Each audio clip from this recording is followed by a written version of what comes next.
Good morning, members. Right now, I'm going to discuss the next part. This is C. Abhishek S. Chauhan discussing the fixed income securities MCQs for IBBI, RVO, or any other competitive exams that may appear in the upcoming time regarding the finance topic. So, right now, I'm going to discuss the questions previous. You can go through the previous 4 parts once, then you can go through these next this particular fifth part. So I'm right now going to discuss the new topic that is called embedded options. What do you understand by embedded options? These type of options are generally granted along with, mind my words, along with the bonds, that it can be converted afterwards, the option for conversion or option for calling up the bond, etc. But these type of options cannot be separated from the bonds. These are by default options that are along with issued with the bonds, so that these are called embedded options. If a particular option for selling the bond at a particular price or something are separately purchased, then that is not called a embedded option. If it is by default in the bond sold as a package, then only this can be called as embedded options. Now we are going to discuss the questions on the same, and if any new topic will come, then I will definitely discuss the same with you. The first question here is a provision in a bond that gives either the issuer or the investor the right to take some action in the future? These type of options are there. The correct answer is embedded option. Sir, why it is not callable option? Why it is not putable option? Why it is not conversion option? These are basically, these three, A, C and D part is basically the sub parts of embedded options.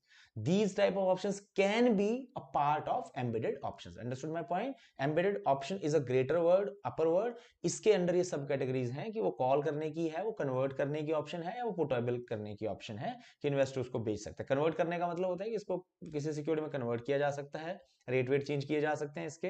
Then callable option की किसी भी time पे जो issuer है उसको वापस बुला सकता है इन्वेस्टर को पैसा देके. पुटेबल ऑप्शन, इन्वेस्टर के पास राइट है कि वो इसको बेच सकता है. Then it comes is an option that allows the borrower to convert the variable interest rate to fixed interest rate within a certain period of time at a certain future or at certain future date. This is type conversion option. This is not putable or embedded. Embedded क्यों नहीं बोला sir? Embedded से ज्यादा specific answer इस बार हमारे पास available है, that is called conversion option. is क्योंकि embedded तो ये है ही है, पर एम्बेडेड में भी कन्वर्जन की ऑप्शन बोला जाता है कि फिक्स से फ्लोटिंग में या फिक्स रेट से किसी और रेट में हम लोग जा सकें कल को. An embedded option is a provision in a bond that gives either the issuer or the investor the right to take some future action. उस बॉन्ड के साथ साथ वो बॉन्ड तो है ही है, फ्यूचर में कुछ ना कुछ एक्शन भी लेने का अधिकार अगर हमारे पास है, मेरे पास है, इश्योर के पास है या इन्वेस्टर के पास है, तो उसी को एम्बेडेड ऑप्शंस हम लोग बोल देते हैं. Not stand alone option, capable of separated. ये पॉइंट आया कि capable of separated from, it can not be separate. Already told you, already dictated कि ये बीच में साथ में बिकती है ना. Which of the following is embedded option can be attached to bond? इनमें से कौन सी ऑप्शन है जिसका अटैच की जा सकती है? राइट टू कॉल भी हो सकती है, राइट टू पुट भी हो सकती है, कन्वर्जन प्रिविलेजेस भी हो सकती हैं. ठीक है, ये सारी part of embedded options as rightly dictated in part question number 1 at the starting, है ना. Which of the following is most common embedded option used by issuer? इनमें से कौन सी ज्यादा कॉमन है? ये सारी. Right to call the issue, जो इन्वेस्टर इशू मंगा सकता है वापस. कैपिंग अ फ्लोटिंग रेट, ये हम लोग जो है वो ऑप्शंस में पढ़ते हैं, डेरिवेटिव्स में पढ़ते. एक पर्टिकुलर अपर रेट की अगर एक राइट ले लिया जाए तो एक कैप ले ऑप्शन ले लिया हम लोगों ने. फ्लोटिंग रेट्स के ऊपर जनरली ली जाती हैं कि फॉर एग्जांपल 7% पे ले लिया तो 7% से ऊपर हमें कभी भी रेट ऑफ इंटरेस्ट पे नहीं करना पड़ेगा. Maintaining the right to prepay the principal, जब हम प्रैक्टिकली होम लोन्स लेते हैं एंड ऑल, तो उसमें एक राइट होता है हमारे पास कि अगर हम चाहें तो हम जल्दी से भी प्रिंसिपल पे कर सकें. तो ये तीनों तरह की ऑप्शंस जो है वो जनरली एम्बेडेड ऑप्शंस जो है इश्यूअर्स के द्वारा ली जाती हैं. Which of the following is most common embedded options granted to investors? ठीक है, ये इश्यूअर्स की ऑप्शंस होती हैं, उनके लिए कैपिंग चाहिए होती है उनको. पर इन्वेस्टर्स के लिए कौन सी उनकी मर्जी की ऑप्शंस होती हैं? Right to put the share, की वो इसको जब चाहे तब बेच सकें. सेकंड, कन्वर्जन प्रिविलेजेस, की फिक्स से फ्लोटिंग, फ्लोटिंग से फिक्स में ले सकें. और putting a floor rate on a floating rate, कि जब फ्लोटिंग रेट में कम से कम कमिटमेंट का अगर एक ऑप्शन ले ली जाए मिनिमम रेट की, ऑप्शंस के साथ डिस्कस करते हैं हम लोग, तो उसी को ये तीनों के तीनों जो इन्वेस्टर्स के लिए होती हैं ऑप्शंस उनके पास.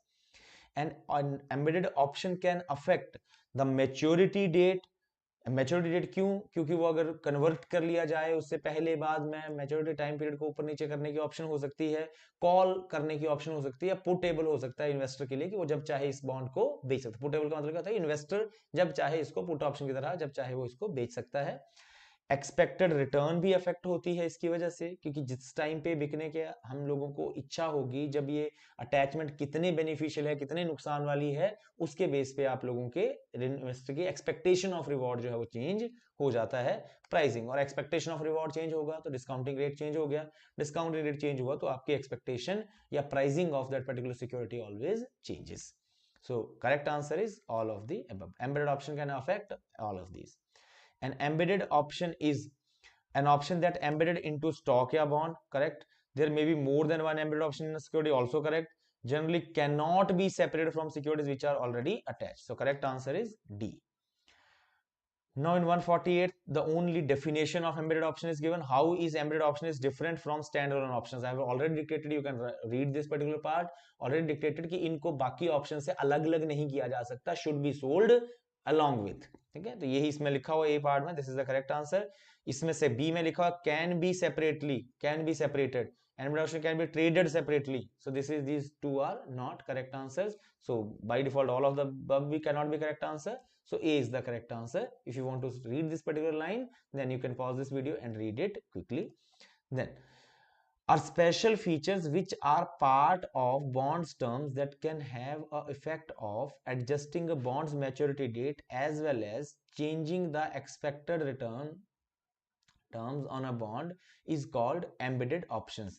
ये issuer call, bond holder puts again the sub parts, ठीक है? द मेजर टर्म जो स्पेशल फीचर होते हैं बॉन्ड में कि जिसकी वजह से जो अपने रिटर्न्स को, मैच्योरिटी को, इन सब चीजों को वो चेंज कर सकता है, तो उसको बोल देते हैं हम लोग एम्बेडेड ऑप्शन। जो बॉन्ड होल्डर पुट्स है इसमें वो अपनी सिर्फ मैच्योरिटी को या सरेंडर करने के टाइम को कर सकता है, कॉल में भी सिर्फ वापस बुलाया जा सकता है, इंटरेस्ट रेट को वो चेंज, रिटर्न वगैरह को चेंज नहीं कर सकता इनमें, है ना?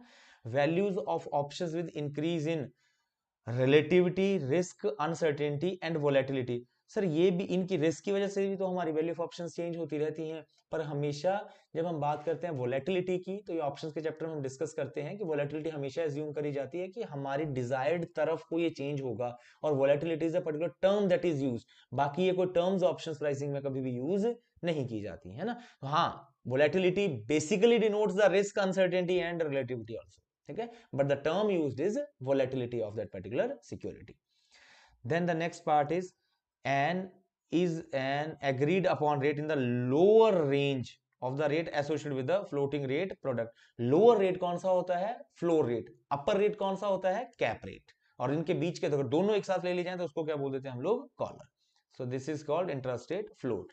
The second one, 152, N is a type of instrument which the buyer receives payment of at the end of each period in which the interest rate exceeds the agreed strike price. जो हमने 7% का अगर एक agreed strike price रखा है, उससे cap option लिया, उससे ऊपर जब रेट कभी जाएगा तो डिफरेंस अमाउंट हमें कैप ऑप्शन के अंडर जो है वो रिसीट हो जाएगी। Basically practical part to be understood in the practical sessions. Interest rate cap is called. 153 is the embedded options that allows the issuer, this issues या issuer to redeem a bond prior to the maturity date at a predetermined price and date. कि वो एक issuer को एक right they देता है कि वो चाहे तो उससे पहले भी बॉन्ड वालों का पैसा, इन्वेस्टर्स का पैसा वापस दे सकता है या बॉन्ड्स को रिडीम कर सकता है। That type of options is called issuer calls, that issuer can call for his bonds. Call for his bonds मतलब अपने bonds को वापस बुला सकता है। Then is an embedded option that allows the bond holder to request for the bond to be redeemed by the issuer. एक embedded option है ये भी, पर इसमें इन्वेस्टर के पास एक राइट है कि वो चाहे जब अपने शेयर को बेच सकता है, अपने बॉन्ड को वो कंपनी को बेच सकता है और अपना पैसा वापस ले सकता है। Now in this particular situation the investor is having a right to sell that particular bond to the investor or to the issuer basically. Hence whenever there is a right to sell, it is called put option. So this is basically bond holder puts. This is called bond holder puts. This is not issuer calls, this is not callable bonds. Bonds that can be called are called callable bonds. जिनके ऊपर बीच में issuer के पास right है कि उनको वो call कर सकता है, उनको अब नाम क्या दे देते हैं? Callable bonds. That option is called issuer calls. ठीक है। बट उन बॉन्ड्स को क्या नाम देते हैं हम लोग? कॉल एबल बॉन्ड्स, जिनको कॉल किया जा सकता है। The option of calling is called issuer calls. Which of the following is a true about the callable bonds?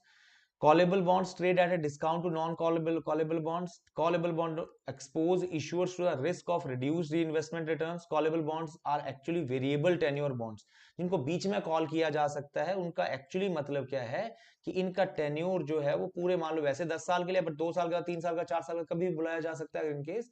तो इनका टेन्योर जो है वो वैसे अलग अलग टेन्योर के बॉन्ड्स भी इनको हम लोग बोल देते हैं। Callable bonds are not as liquid as the non-callable bonds.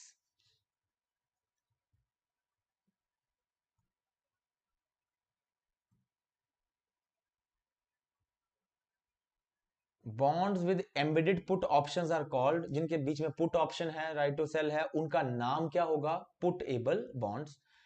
A bond issued with the embedded change of control put option means, now this is an interesting term. Let us first understand this particular term, change of control put. कई बार क्या होता है कि ए company है, ए company ने अपने bonds investors को issue कर दिए और बाद में ए कंपनी को बी ने टेक ओवर कर लिया। ठीक है। अब इस सिचुएशन में बाय डिफॉल्ट कुछ इन्वेस्टर्स ऐसे हैं कि जो नहीं चाहते कि हम बी के बॉन्ड होल्डर्स बने, बी कंपनी उनको पसंद ही नहीं है ना, या नहीं जाना चाहते मतलब इसमें। तो at that point of time if these investors are having a right कि वो चाहें, तो इस पॉइंट ऑफ टाइम पे अब अपना, जब उस कंपनी का कंट्रोल शिफ्ट हो रहा है उस टाइम पे अपने इस बॉन्ड्स को इस कंपनी को बोल सकते हैं कि भाई हमारा पैसा वापस दे दो। They can present their bonds, they can sell their bonds at the time of change of control. अगर चेंज ऑफ कंट्रोल होता है तभी वो आप लोगों के बॉन्ड्स के बदले में पैसा मांग सकते हैं, या इसको पुट ऑप्शन की तरह यूज कर सकते हैं, अदरवाइज नहीं कर सकते। तो इसका मतलब क्या है? Right of investor to request for bonds to be redeemed by the issuer in the event of a takeover of the company. इसलिए इनको नाम क्या होता है? Change of control comma put, कि चेंज ऑफ कंट्रोल के साथ put option हमारी जुड़ी हुई है। कुछ कुछ क्वेश्चंस इंटरेस्टिंग है, वो ध्यान से समझने हैं, कुछ जो प्योर थ्योरी है वो सिर्फ एक बार सुन लेने हैं। Which of the following embedded options is attached to the convertible bonds? Convertible bonds के साथ में इनमें से कौन सी embedded options जो है वो जुड़ी होती है? The right to exchange the bond for the shares. जो convertible हैं, change हो जाएंगे। Conversion की embedded option होती है, उसमें rate भी change हो सकता है, fixed to floating, floating to fixed and all, है ना। पर जो convertible है, convertible into shares basically, तो उनको हम लोग convertible bonds जो है वो basically बोल देते हैं।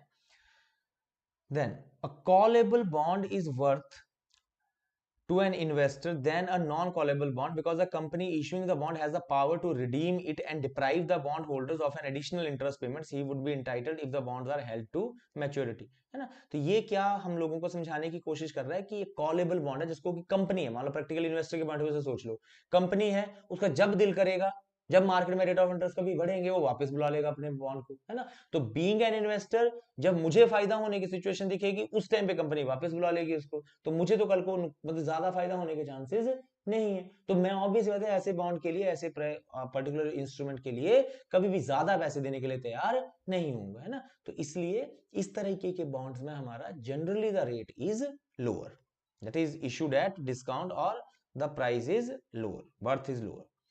The bond with an issuer call option shall trade at, issuer के पास कॉल ऑप्शन है तो मार्केट में भी किस प्राइस पे ट्रेड होगा? Generally at discount. वो कभी भी प्रीमियम पे नहीं जाएगा, डिस्काउंट पे, क्योंकि उसके लिए लोग कम पैसा देंगे। हाँ, अगर वही राइट कब बेचना कब नहीं बेचना इन्वेस्टर के पास होगा, तो ये पुट की तरह उसके पास राइट है, इसलिए वो मार्केट में एक्स्ट्रा पैसे देने के लिए भी उस चीज के लिए तैयार हो जाएगा। A bond with a bond holder put, bond holder put का मीन मतलब क्या है? The investor is having the right, कि वो जब चाहे इस बॉन्ड को बेच सकता है। अब अगर आपने बॉन्ड भी खरीदना है और साथ में राइट भी खरीदना है, सिंपल चीज है, दो चीजें खरीदो तो पैसे ज्यादा देने पड़ेंगे, राइट भी चाहिए आपको, बॉन्ड भी चाहिए, तो उस केस में यू हैव टू पे extra, and that extra amount is called premium. तो ये बॉन्ड्स जो जनरली प्रीमियम पे ट्रेड हो रहे होते हैं, जिनको ऊपर इन्वेस्टर के पास जो है बॉन्ड होल्डर पुट अवेलेबल होती है। Which of the following is a common real options? Real options का अगेन ये आपको नाम थियोरेटिकली पूरा याद रखना है। This is called wait and watch options, these are called real options. और वेट एंड वॉच, वेट और वॉच है, वेट एंड वॉच अलग अलग नहीं है, wait and watch options are called real options. Detailed concepts can be covered in practical sessions, but not that much covered in the materials, etc. So generally ये practical options में, practical chapters में cover होता है, पर अभी के लिए आप लोग नाम याद रख सकते हो. The major distinction between future and option arise from phrase. इन दोनों के बीच में किस वजह से डिफरेंस अराइज होता है? अगर आप डेफिनेशन पढ़ो तो विद ऑब्लिगेशन. ठीक है, जो आपके पास ऑप्शंस होती हैं इसमें एक राइट होता है, एक ऑब्लिगेशन होता है. फ्यूचर्स में दोनों तरफ को ऑब्लिगेशन होता है. तो इस तरह से इसमें जो है वो फर्क, डिफरेंस पता चलता है. विदाउट ऑब्लिगेशन नहीं, विद रिस्क भी नहीं, विदाउट रिस्क भी नहीं. The answer is with obligation. The distinction between American and European is part of derivatives options valuations, but still American options can be exercised anytime before the maturity date. European options can be exercised only on maturity date or exercise date, you can say. The exercise price of a reimbursed the lender for a payment of up to an approximate present value of the lost interest of the remaining term for the lost contract. अब ये जो term है ये इतना typical question बनाया हुआ, अगर आप नॉर्मली समझो, हम लोगों में से जिन्होंने भी कभी होम लोन्स लिए हों या कार लोन लिया, कोई भी लोन लिया, तो उसके पास एक रात में हमारे पास एक राइट होता है, कुछ बैंक्स देते हैं कुछ बैंक्स नहीं देते, कि आप अगर चाहो तो प्री पेमेंट कर सकते हो. अब प्री पेमेंट अगर आप करोगे तो बैंक को नुकसान क्या होगा उसमें, कि जो वो कमा सकता था इंटरेस्ट आपके ऊपर उन इंस्टॉलमेंट्स के ऊपर, वो उसको नहीं मिलेगा. तो sometimes they charge pre payment charges for the same.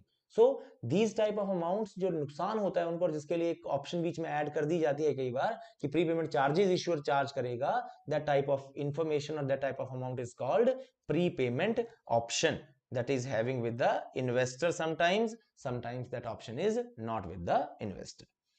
So next parts left with us are interest rate derivative products and all. Basically practical scenario topics must be discussed in options valuations or interest rate derivative products. Please go through these questions once. Do subscribe this channel for more future updates on these type of questions and practical points or topics also. So keep supporting.